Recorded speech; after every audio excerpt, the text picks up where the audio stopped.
Boa noite, irmãos, irmãs, a graça e a paz do Senhor Jesus Cristo. Amém? Quero inicialmente agradecer a tantos que oraram por nós, especialmente pela Raíza.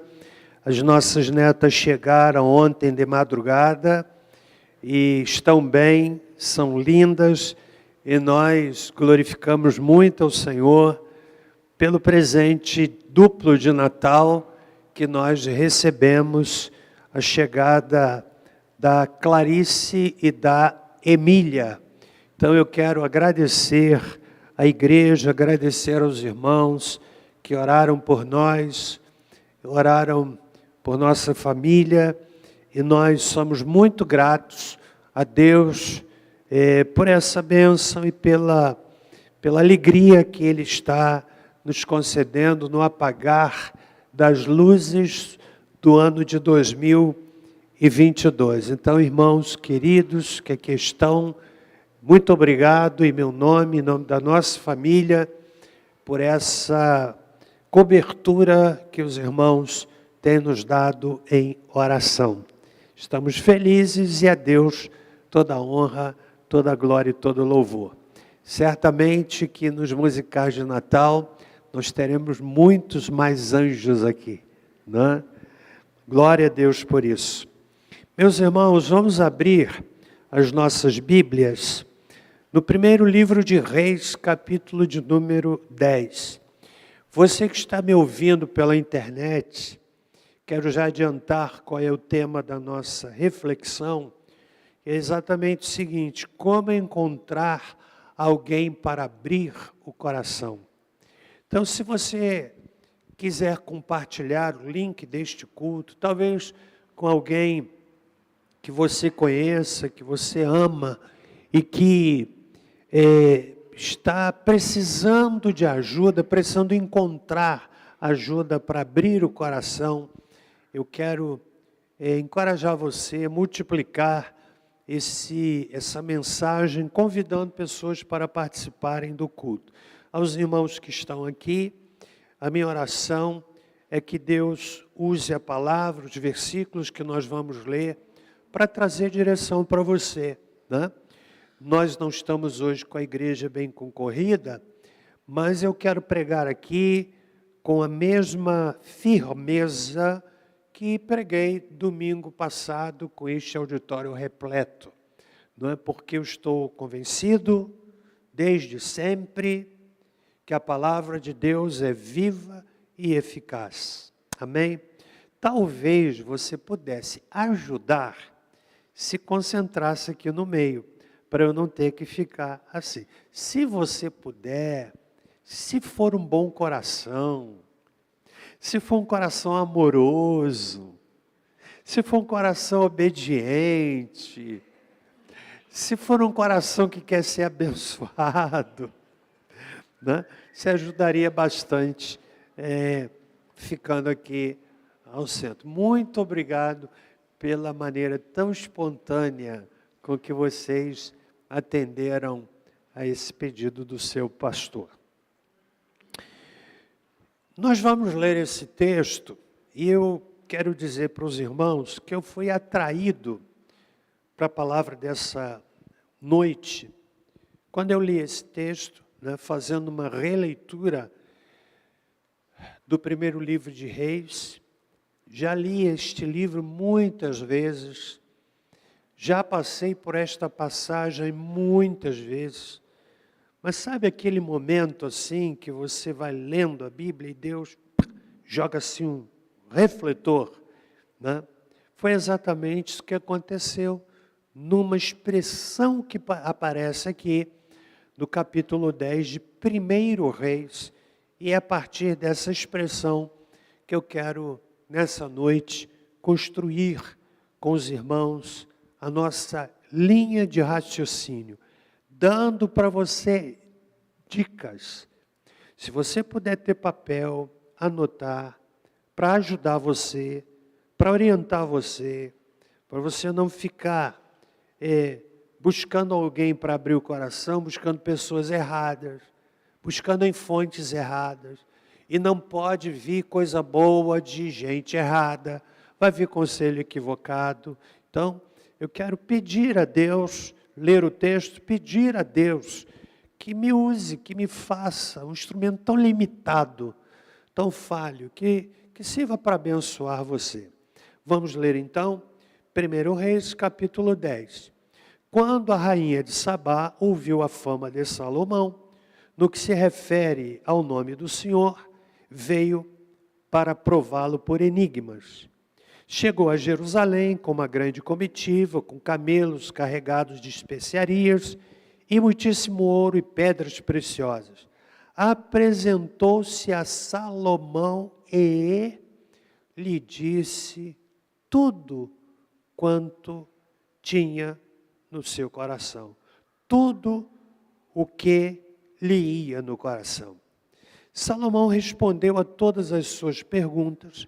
Nada houve difícil demais que o rei não pudesse explicar. Vendo a rainha de Sabá toda a sabedoria de Salomão, a casa que edificara, a comida da sua mesa, o assentar dos seus oficiais, o serviço de seus criados e os trajes deles, seus copeiros e os holocaustos que ele oferecia na casa do Senhor, ficou fora de si.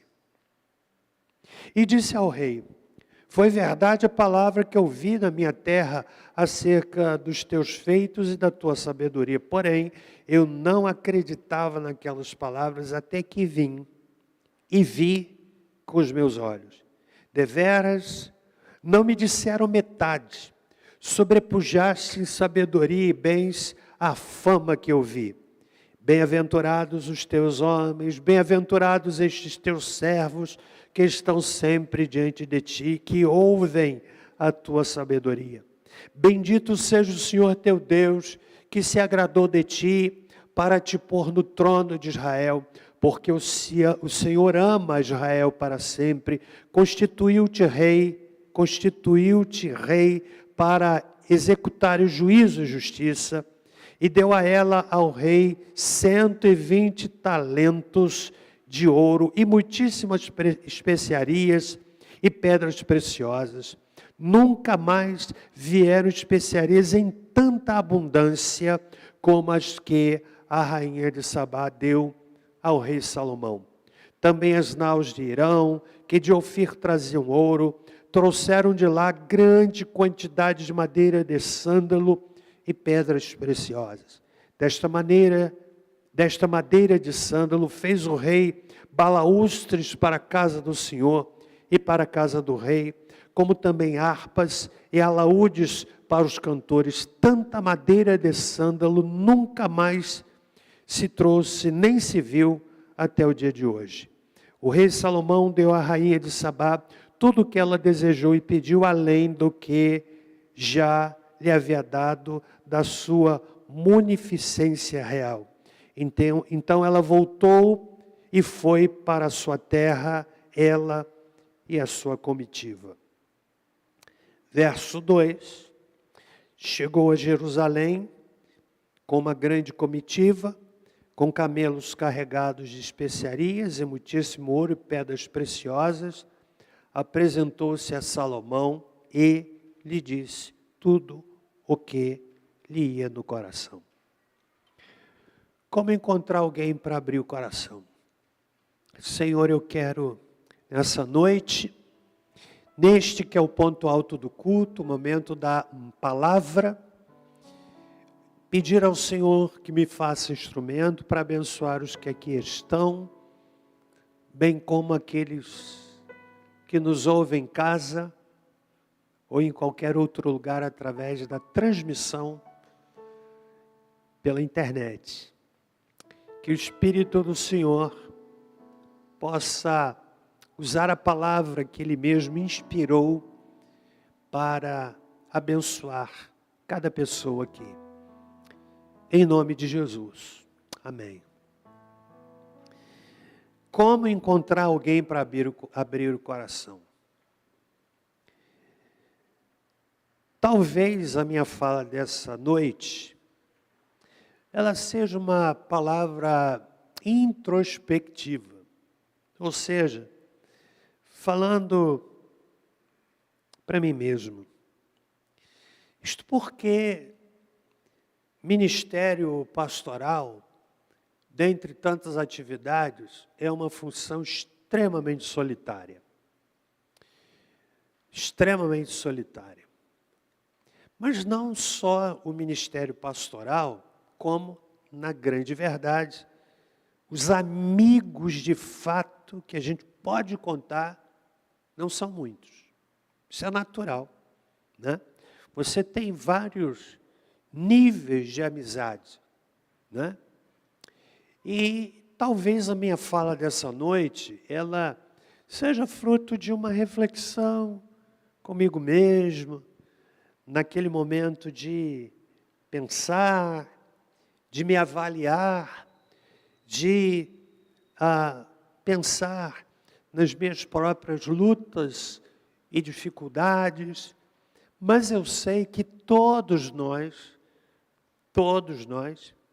temos necessidade de falar com alguém acerca do que vai no nosso coração, daquilo que nos angustia, daquilo que nos aflige. O texto diz que a rainha de Sabá, nós vamos trabalhar um pouquinho isto, e vou pegar outros textos para embasar a minha fala. Ela foi conversar com Salomão, atraída pela sabedoria, a fama da sabedoria que Deus deu a Salomão, que foi o primeiro pedido dele quando se tornou rei. Ele não pediu fama, não pediu dinheiro, não pediu poder. Ele pediu uma coisa. Ele pediu sabedoria. Você conhece a história. E Deus o abençoou com sabedoria e com aquilo que ele não pediu. Sabedoria de Salomão, ela era incomparável. Ninguém que pisou a terra, obviamente à exceção do Filho de Deus, teve tanta sabedoria quanto um homem chamado Salomão. E eu quero dizer ainda na minha introdução, que antes e acima de tudo, nós precisamos aprender a contar o que aflige o nosso coração, né? Primeiro para Deus, é claro, né? O texto diz que ela disse tudo o que ia no seu coração para Salomão, mas eu quero dizer que em primeiro lugar, a pessoa que nós devemos procurar, com quem devemos falar, com quem devemos abrir o nosso coração, sem medo e sem vergonha, sem temor, falar das nossas lutas, falar das nossas tentações. Há pessoas que têm medo de falar das suas tentações para Deus, né? Porque imaginam equivocadamente que em contando as suas tentações, vão ter um braço pesado de Deus, amassando o indivíduo que está vomitando diante de Deus as suas fraquezas. Não, senhores. Deus, Ele gosta de nos ouvir. E principalmente de ouvir aquilo que a gente não conta para ninguém. Aquilo que é limitação do nosso coração.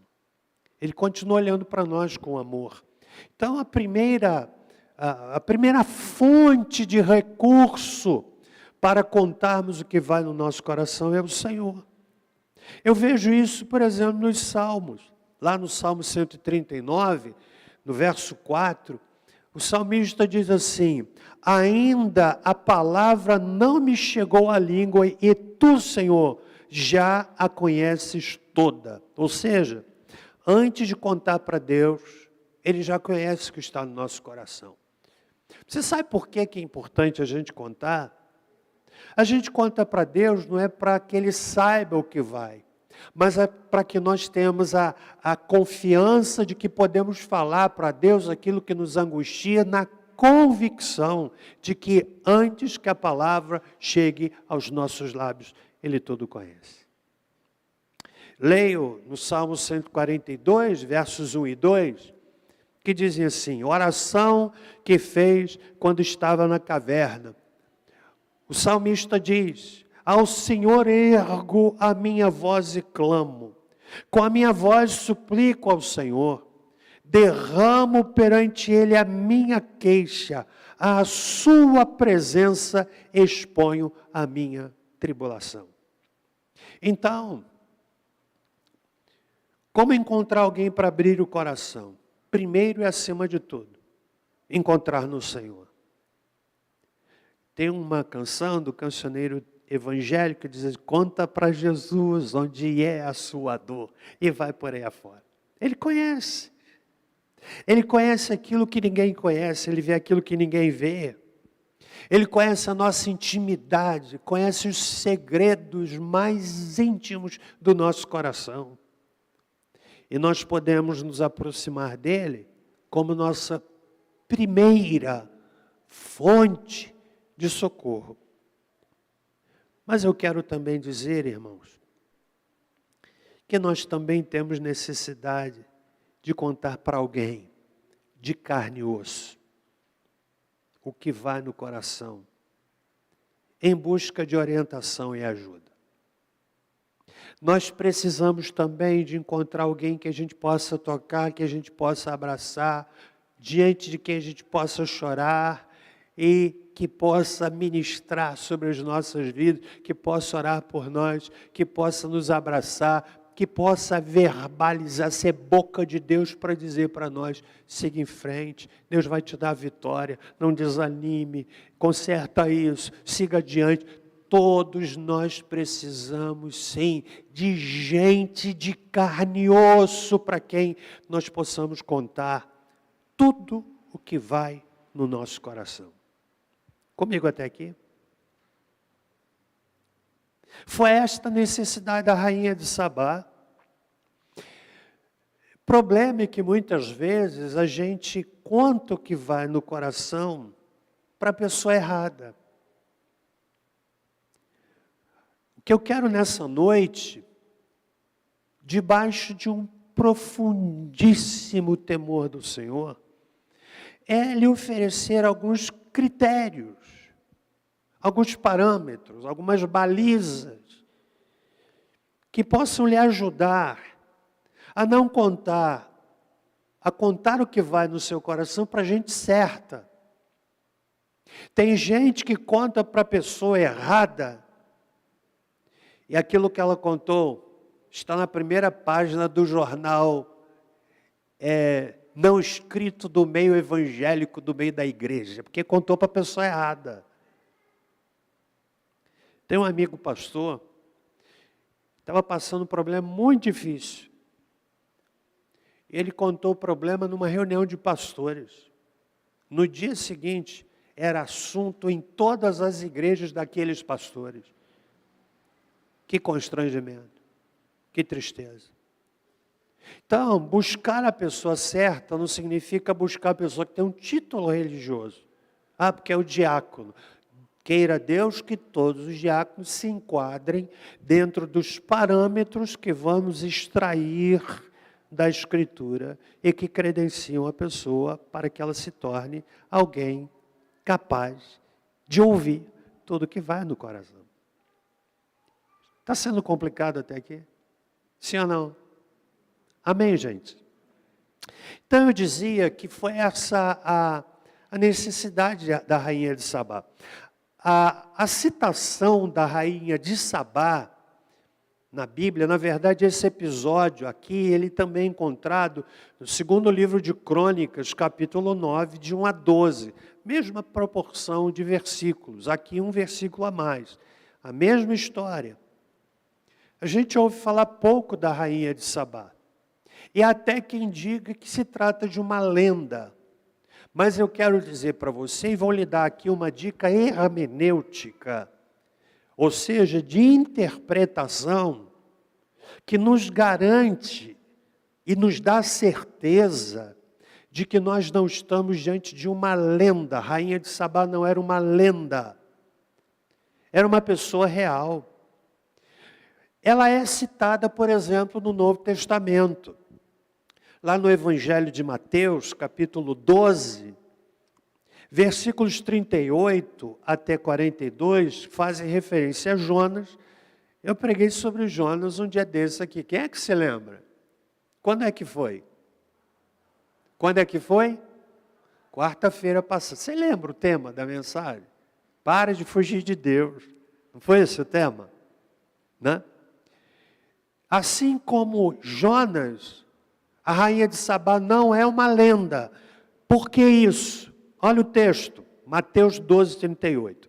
Então alguns escribas e fariseus replicaram: mestre, queremos ver da tua parte algum sinal. Ele, porém, respondeu: uma geração má e adúltera pede um sinal, mas nenhum sinal lhe será dado senão o do profeta Jonas. Porque assim como esteve Jonas 3 dias e 3 noites no ventre do grande peixe, assim o Filho do Homem estará 3 dias e 3 noites no coração da terra. Ninivitas se levantarão no juízo com esta geração e a condenarão, porque se arrependeram com a pregação de Jonas. E eis aqui está quem é maior do que Jonas. Antes de ler o próximo versículo, qual é o princípio hermenêutico? Quando Jesus faz referência a um fato do Antigo Testamento, a uma figura do Antigo Testamento, ele a está autenticando. Ele está dizendo, figura que aconteceu, ele usa como ilustração. Como foi nos dias de Noé, assim será a vinda do Filho do Homem, quando Jesus fala da segunda vinda. Ele está autenticando o dilúvio. Ele está chancelando, está dizendo, é um fato verdadeiro. Jonas foi um fato verdadeiro. Você viu a história, né? Aliás, eu disse semana passada que a cidade de Nínive tinha 600 mil habitantes, tinha 120 mil habitantes, mas provavelmente a região toda envolvida, a Síria envolvia cerca de 600 mil pessoas. Então, é um princípio de hermenêutica. E aí entra o versículo 42, que se refere à rainha de Sabá, a rainha do sul, se levantará no juízo com esta geração e a condenará, porque veio dos confins da terra para ouvir a sabedoria de Salomão. E eis aqui está quem é maior do que Salomão. Por que a rainha do sul? Porque a cidade de onde ela vinha, de Sabá, ficava no sul, Península Arábica. Então, a rainha do sul. Alguns aqui sugerem, alguns estudiosos, que a viagem que esta rainha fez, cujo nome não é identificado, ela aparece como a rainha de Sabá. Sabá era uma cidade que não existe mais. Não sabemos o nome dela. Mas alguns sugerem que a viagem que ela fez, eu vou falar daqui a pouquinho, a grandeza dessa viagem tenha sido por questão político-econômica, para discutir com Salomão alguma questão que tinha a ver com a economia do seu país. Não importa o motivo, podemos inferir e concluir que era um motivo tão sério, tão grave, tão imediato, tão urgente, tão grandioso, que a levou a fazer uma viagem longa para ouvir Salomão. Ouvir Salomão, porque já tinha ouvido acerca de Salomão. Quais são as características da viagem que a rainha de Sabá fez? Para, como diz o verso 2, contar para Salomão tudo o que lhe ia ao coração. Pode ser que sejam problemas de Estado, pode ser que sejam problemas familiares, pode ser que sejam problemas íntimos. O fato é que ela se sentiu encorajada, é como quem diz assim, eu estou com um grande problema. Eu tenho ouvido de uma pessoa longe daqui que resolve todos os problemas, tem palavras sábias. Ela diz, eu tinha ouvido falar. O fato é que ela se movimentou por algum motivo sério para ouvir Salomão. E eu quero dar para você algumas características da viagem da rainha de Sabá, Queridos irmãos, estão comigo até esse ponto? Sim ou não? Você está aprendendo hoje? Primeiro lugar, foi uma viagem longa. Sabá, segundo os pesquisadores, ficava na região sul da Península Arábica, no atual Iêmen. Cerca de 2.000 quilômetros de Jerusalém. Para você ter uma ideia de distância, do Rio a Salvador, são 1.600 quilômetros. 2 horas de voo, de avião. A viagem que a rainha de Sabá fez, e não foi num 747, não foi numa aeronave, nem num teco-teco. Eu já voei no avião com hélice. Né? Os aviões modernos são turbinas, né? Aquelas turbinas colossais. Né? Colossais. O avião que a gente pegou na conexão vindo da América, conexão no Canadá, é moderníssimo. As janelas você controlava a luminosidade apertando o botão, ia escurecendo ou clareando. Moderno, turbinas. Mas eu já viajei no avião com hélice. Que susto. Quando aquilo começa a rodar e tremer, né? Aí a gente segura na mão de Deus e vai. Quase 2.000 quilômetros para ouvir Salomão. Não foi num carro, né? Não foi num avião, mas foi, irmãos, uma viagem cansativa, uma viagem longa. Essa é a primeira característica. Segundo, uma viagem cansativa. Sabe por quê? Porque o texto nos dá informação, no verso 2, como essa viagem era feita. Chegou a Jerusalém com uma grande comitiva com camelos. Nem cavalos eram usados, eram camelos, e mais camelos sobrecarregados. Para ter uma ideia de velocidade, eu fui pesquisar qual é a média da marcha de um camelo. Que coisa, né? Saber qual é a marcha de um camelo. Porque quando eu estou lendo um texto, eu vou pesquisando tudo. Aí eu descobri que nas condições normais, um camelo marcha 65 quilômetros por hora. Agora pense, camelos com cargas pesadíssimas.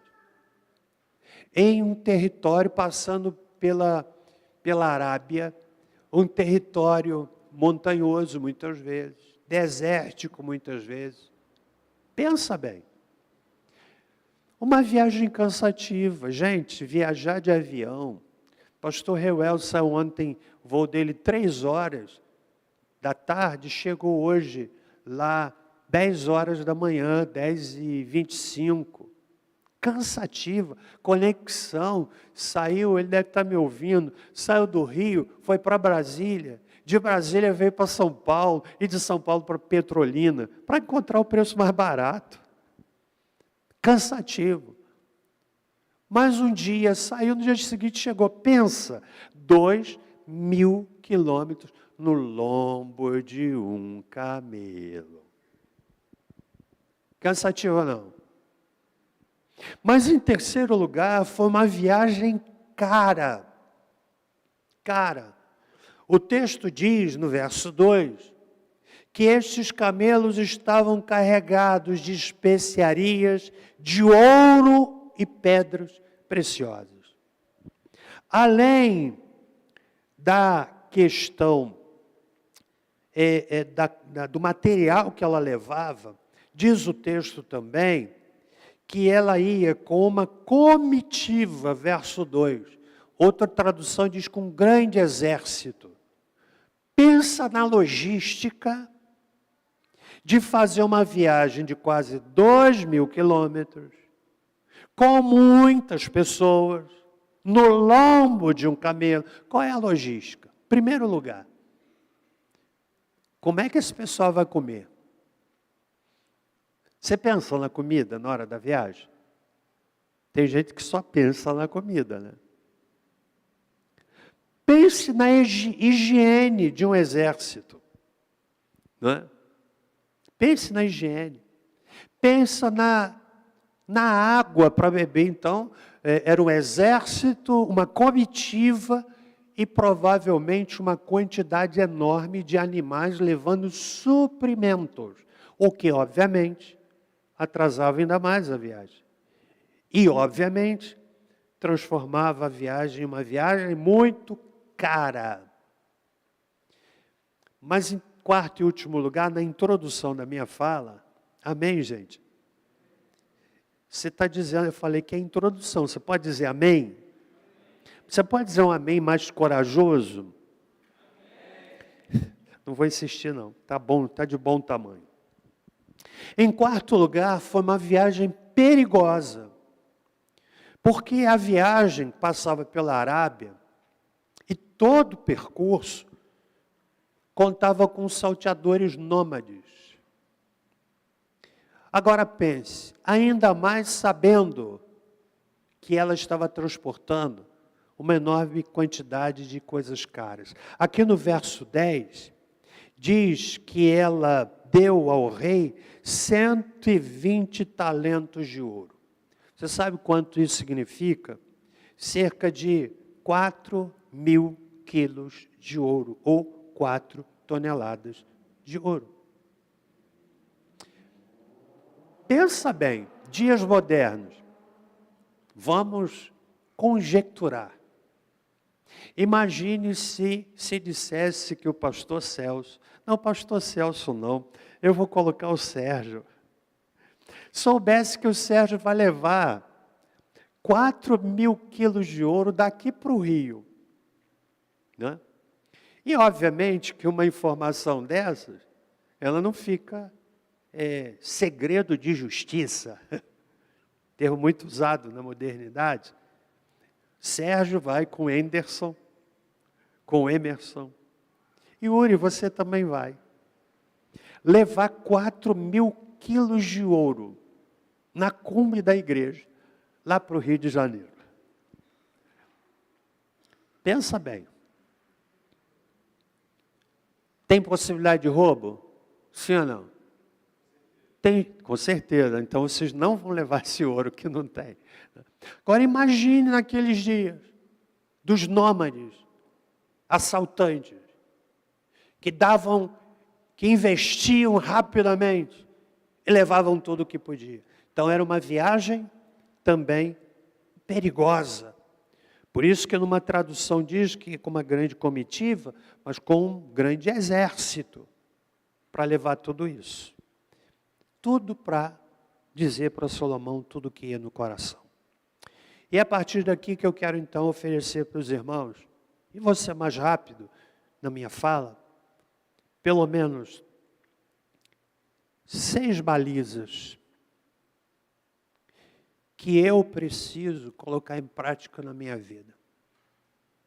Que você precisa colocar em prática na sua vida.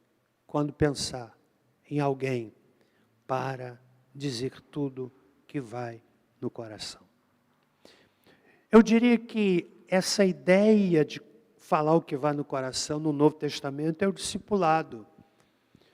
É encontrar alguém de confiança, é alguém que possa ouvir você, que possa orar por você, que possa sentir com você, que possa levantar você. Não são muitas pessoas, eu vou dizer mais. O simples fato de ser crente não credencia a pessoa, embora devesse, a ser alguém que a gente pode buscar para abrir o coração. Porque tem crente maturo. Não é que a pessoa seja linguaruda, é verdade que tem alguns crentes que quando morrerem vão precisar de 3 caixões. Um para ela e 2 para a língua. Mas às vezes a pessoa é imatura. né? É comum, quando você conta alguma coisa para alguém, a pessoa mal espera terminar e já está contando o problema dela. Não, porque já aconteceu comigo também. Aí conto o problema, aí você para no meio do caminho. Porque é imaturo. Percebe? Não é que a pessoa seja má, necessariamente, mas é que é imatura. Maturidade não tem a ver com idade. Maturidade não tem a ver com cabelo branco. Eu estava vendo ali no vídeo, quando o irmão colocou uma pequena intercessão de uma pregação aqui, do Dia das Crianças, eu fiquei assim, gente, como eu estou com cabelo branco. Mas você vai chegar lá também. Natural, isso não significa maturidade. Você pode encontrar um jovem com mais maturidade do que um ancião. Compreende isso? Maturidade não tem a ver com ano, tempo de vida cristã. Você pode encontrar alguém que tem pouco tempo de vida cristã, mas está crescendo assim. E você pode encontrar alguém que tem aposentadoria, direito à aposentadoria de vida cristã. Loucura isso, né? É só para você entender que é um bebezinho, é um bebezão. 50 anos de vida cristã, mas ainda está andando com a fralda. A gente tem que limpar a caca que ele faz. É verdade. Então, quais são os critérios que a gente pode aprender aqui? Gente, eu tenho certeza que essa palavra vai abençoar muitas pessoas, que abençoou a mim. Voltando lá, qual foi a frase que me despertou para essa reflexão? Quando a rainha de Sabá apresentou-se a Salomão e lhe disse tudo o que lhe ia no coração. Quero lhe dar 6 parâmetros, 6 balizas. Primeiro, busque alguém que seja sábio. Foi isso que atraiu a rainha de Sabá. Eu já saí de Barra do Piraí para conversar com pastores de outras cidades. Eu quero até fazer referência aqui a um deles. Eu me lembro que uma ocasião eu saí daqui para conversar com o pastor Nicodemos, saudoso pastor das Assembleias de Deus, lá em Volta Redonda. O pessoal assembleiano de Barra do Piraí e Volta Redonda deve se lembrar do pastor Nicodemos. Eu solteiro, saí daqui para conversar com ele. Você conheceu o pastor Nicodemos, saudosa memória. Saí daqui para conversar com ele, um homem pastoreando uma igreja com milhares de membros. Primeira coisa que me impressionou, eu falo isso honrando a memória daquele obreiro. Eu saí daqui um pastor batista, jovem, solteiro, inexperiente. E eu fui lá para fazer um pedido para ele. Pensei assim, esse homem é muito ocupado. Queridos irmãos, ele deu para mim quase 2 horas de atenção. Me deu um livro de uma viagem que ele fez. Me ouviu. E depois, é lógico, eu disse assim, pastor, ore por mim. E ele orou por mim. Busque gente que seja sábia. Foi isso que atraiu a rainha de Sabá. Buscar alguém sábio não é buscar alguém que saiba tudo, mas sim alguém que, na sua impressão, na sua constatação de evidências, possa lhe ajudar. Não é buscar alguém que vai dar o conselho que você quer ouvir. Eu sei, faço aconselhamento há muitos anos. Desde o tempo em que assumi o ministério em 1979. Fazendo aconselhamento pastoral. Aconselhamento pastoral não é dizer o que eu acho, é dizer o que a Bíblia diz. E eu sei que tem pessoas, que há pessoas que saem do gabinete e saem satisfeitas. Não gostei do conselho do pastor. Não gostei do que o pastor disse. Claro, isso vai acontecer. Primeiro porque não pode e não há na mente do conselheiro a tentação ou render-se à tentação de dizer o que a pessoa quer ouvir. Se a pessoa quer um conselho encomendado, treine um papagaio.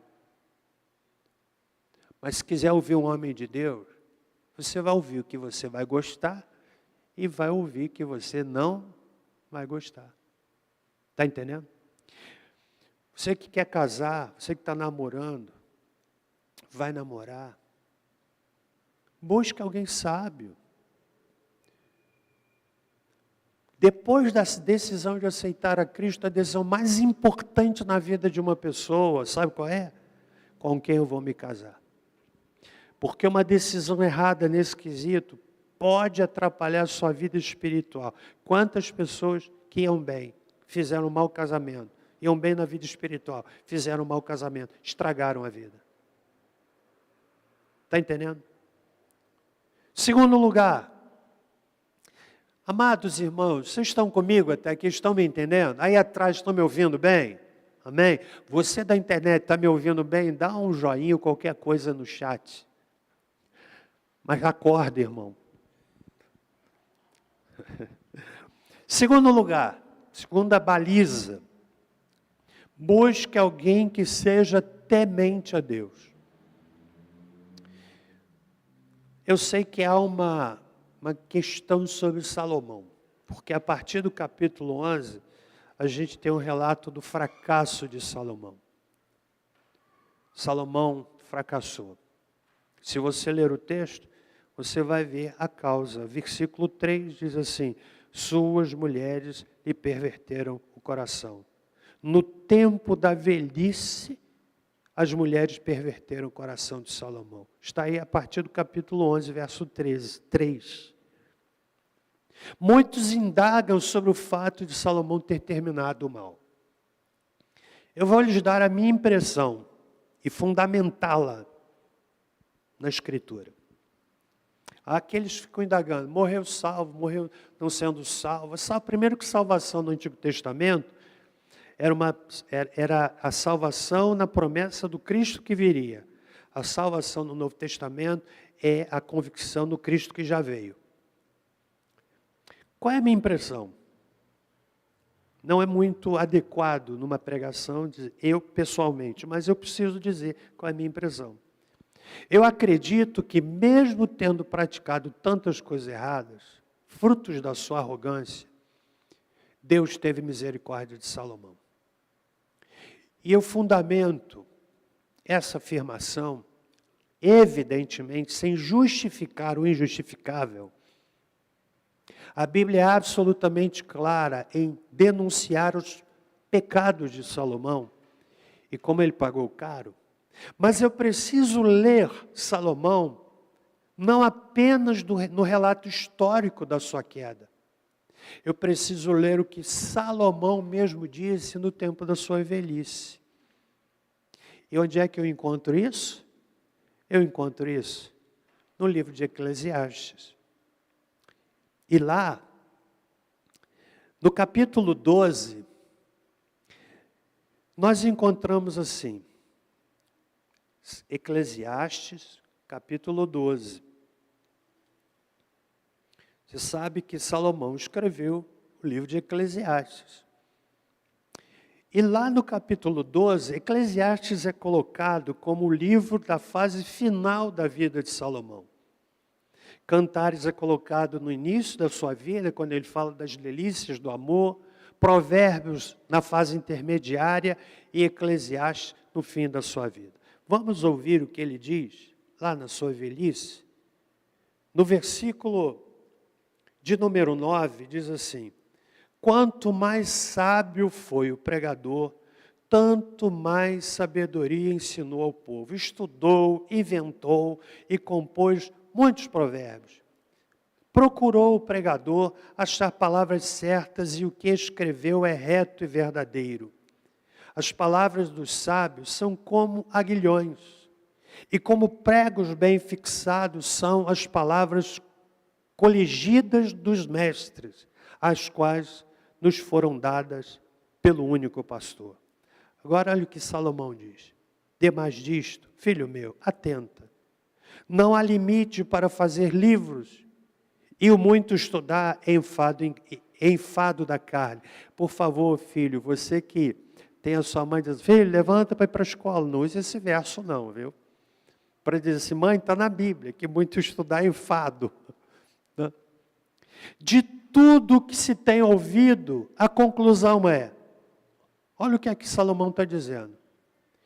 Teme a Deus e guarda os seus mandamentos, pois isto é todo o dever do homem. Porque Deus há de trazer a juízo toda a obra, inclusive tudo o que está encoberto, quer seja bom, quer seja mau.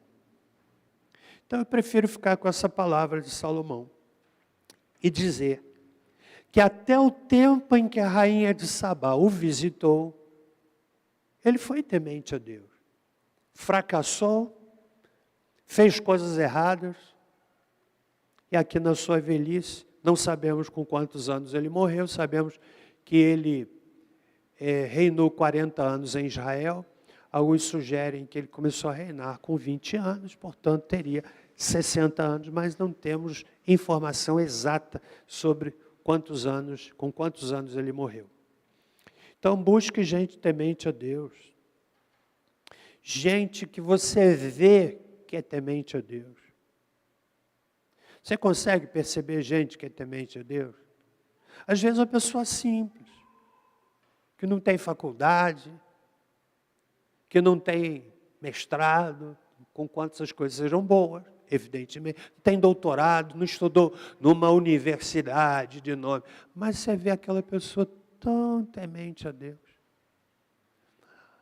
Aqui nessa igreja há pessoas tementes a Deus, e algumas que já partiram. Já citei aqui como eu gostava de aprender com a saudosa irmã Dalva. Que mulher temente a Deus. Não tinha muita cultura, mas tinha uma percepção espiritual.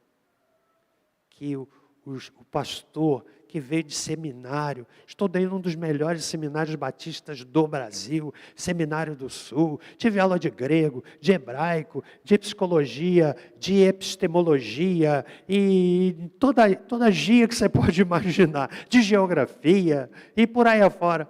Mas, como eu aprendia com aquela irmã que tinha temor do Senhor. Então busque alguém que tenha temor do Senhor. Amém, gente? Amém ou não amém? Posso avançar? Ou posso encerrar e deixar para a semana que vem? Então vamos lá. Terceiro lugar. Primeiro, busque alguém que é sábio, busque alguém que seja temente a Deus, busque alguém que seja equilibrado. O que é que eu chamo de equilibrado? É aquilo que eu vejo em Provérbios 18, verso 17, na King James atualizada, que diz assim: a primeira pessoa a apresentar sua causa sempre parece ter razão, até que a outra pessoa venha à frente e defenda sua tese. Sabe o que é isso? Não construa o juízo ouvindo um lado só. Porque Salomão está aqui dizendo que a primeira pessoa a apresentar sua causa sempre parece ter razão. Conta a sua versão. E há pessoas que constroem o juízo do outro ou de uma questão a partir da impressão de uma pessoa só.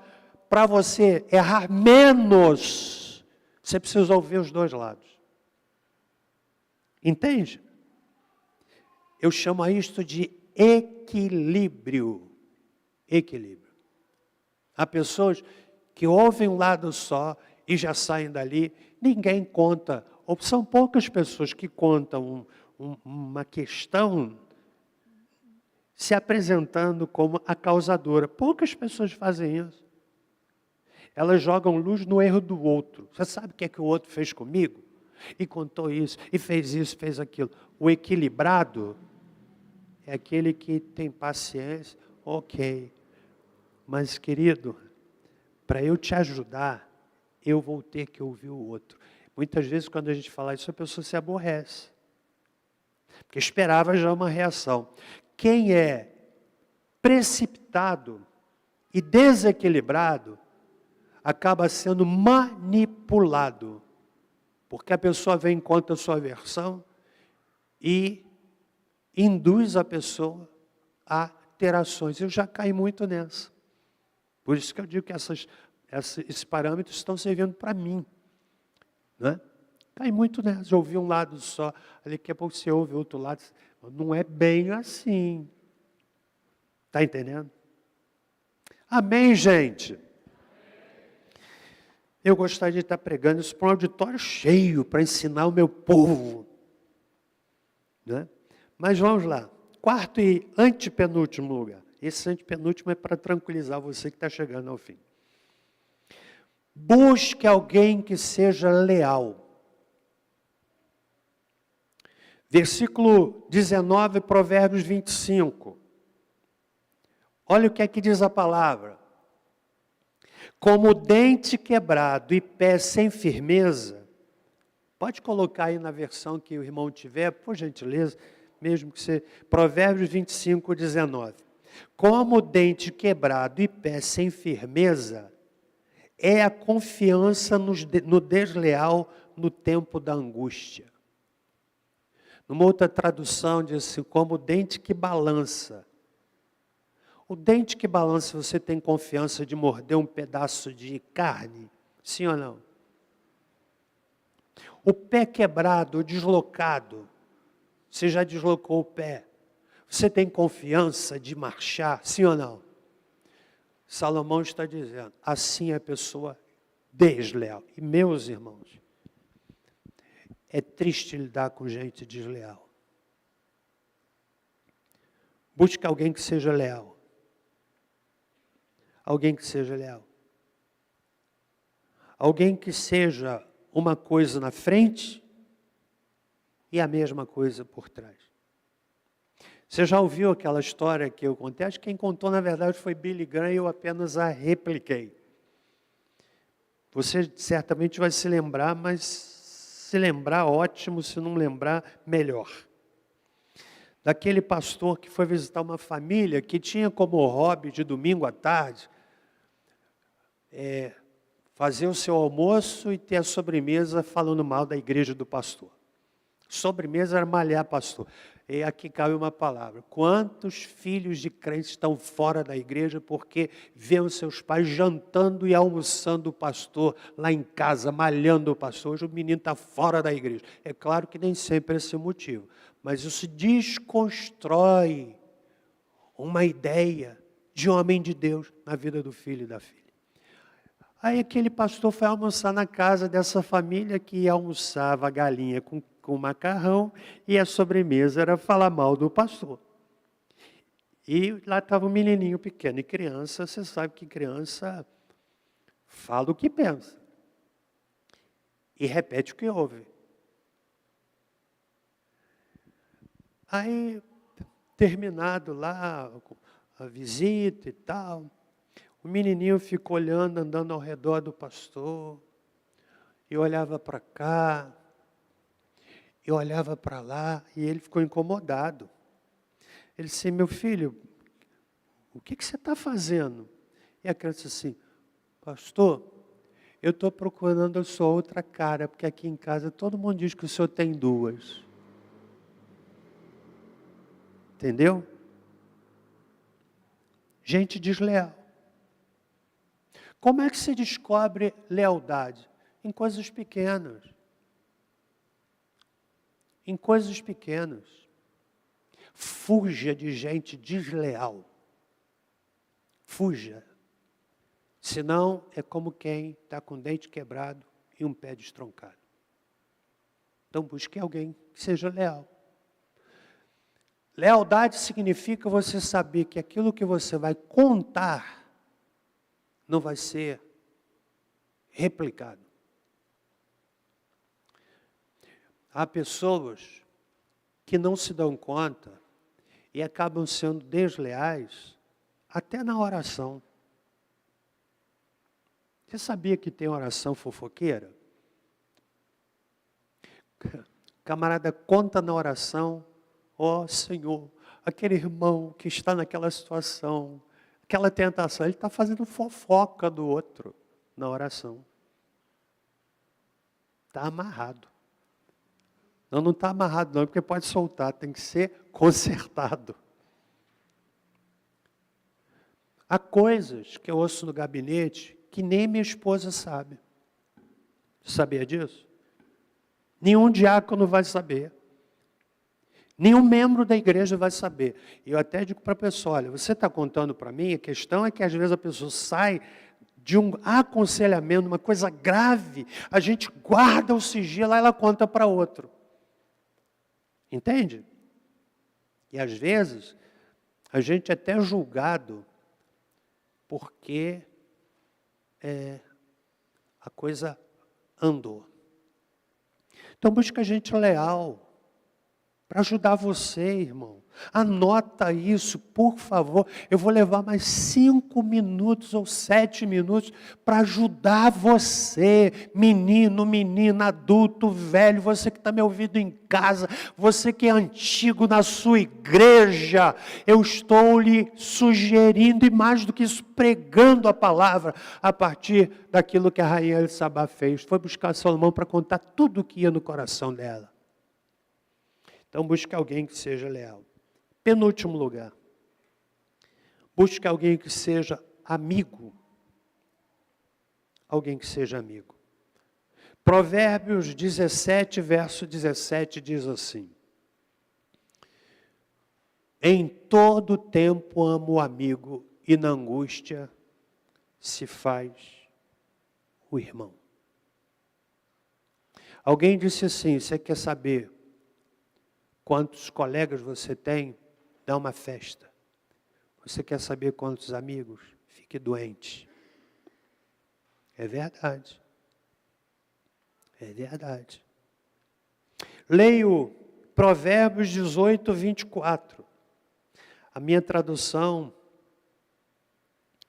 é muito interessante. O homem que tem muitos amigos sai perdendo, mas há amigo mais chegado do que o irmão. Tem uma tradução que é por isso a questão de tradução é complicada. Tem uma outra tradução que diz assim: o homem que tem muitos amigos pode congratular-se. Mas não é isso que está dizendo. Você nunca vai ter muitos amigos de verdade. Isso é um fato, irmãos. É um fato. Natural até. Né? Mas há um amigo mais chegado que o irmão. E por fim, estão comigo até aqui? Está ajudando você? Decisão de trabalho, decisão sentimental, decisão profissional. Coloque em prática esses parâmetros. Você vai ser ajudado. E por fim, busque alguém que seja franco. Tem gente que confunde franqueza com estupidez. Ele é uma topeira. Ele é uma anta. Topeira é pouco, é uma anta. E diz assim: porque eu sou franco. Não, você é grosso. É verdade. É uma topeira, é um mal educado. Você sabia uma história? Muitos anos de um irmão foi meu ovelha, ele descansa já no Senhor. Ele descansa no Senhor. Crente, mas ele era muito grosso. Aí um dia ele chegou para mim e disse assim: pastor, eu estava evangelizando uma família. Eu cheguei lá, pastor, tinha imagem para todo que é lado.